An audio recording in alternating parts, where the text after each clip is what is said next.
नमस्कार प्रणाम। हम भोजपुरी गायक संजय चौबे, हमारे मुकुल बाबू नाल बादक। नमस्कार। हमारे पीके बाबू बहुत खास। नमस्कार नमस्कार। आज हमने के एगो वीडियो बनावत नहीं जा।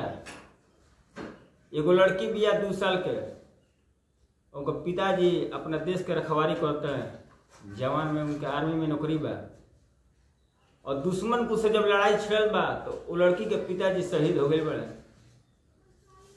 तो वो घरे सूचना जब आवता, सारा गांव के टोला मोहल्ला के रिश्तेदार लोग सारा लोग जुटल बा। वो लड़की के समझ में नहीं खाओ कि का बात है, हमारे द्वारी पर सारा लोग आयल बा और माई के भेष कहे भइल बा। लड़की कैसे कहती है अपना दादी से जाके, कैसे कहती है? अरे कि तू नहीं अइला सब, अरे लोग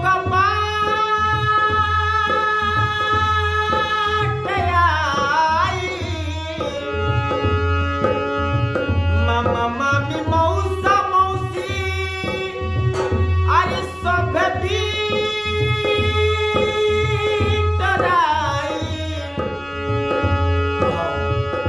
आवे के रहिया पुछिया, आवे के रहिया पुछिया जो हतिया पापा पापा अइलो नहीं,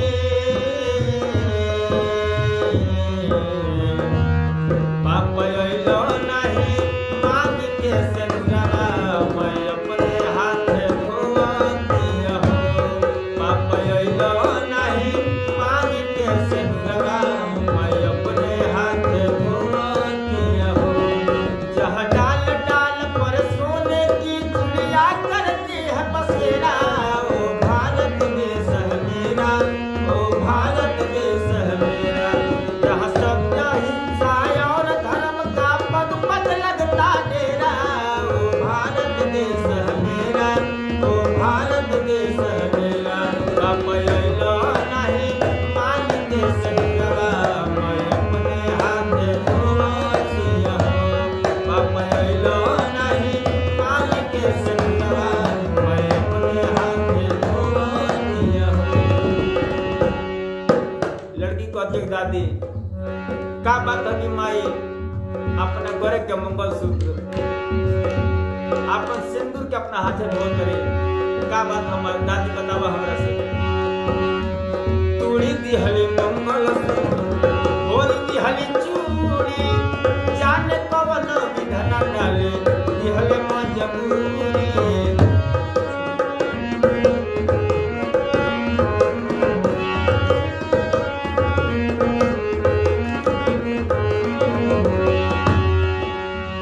अरे जौना देश के माटी पर बलिदान लिखल बा,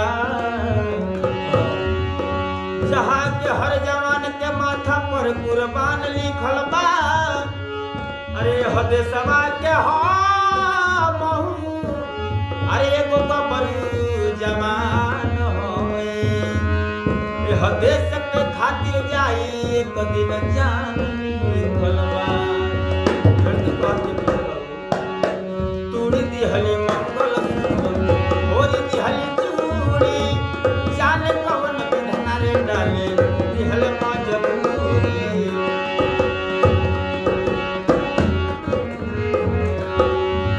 अरे दादाजी अमौछी बांध के, अरे दुआरा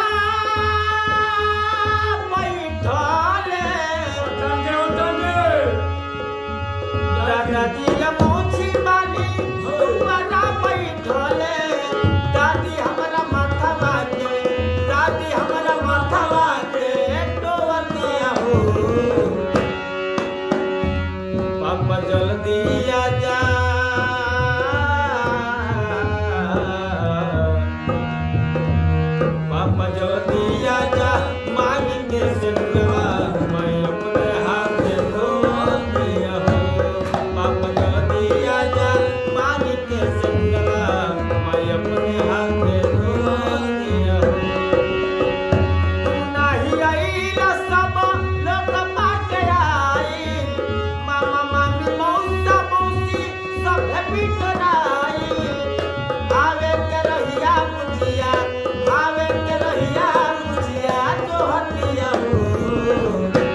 और अपन अपन रउआ सब आशीर्वाद दी और कमेंट में ये बताएं कि कैसन गाना बा और कैसन गायकी बा, कैसन बात की बा।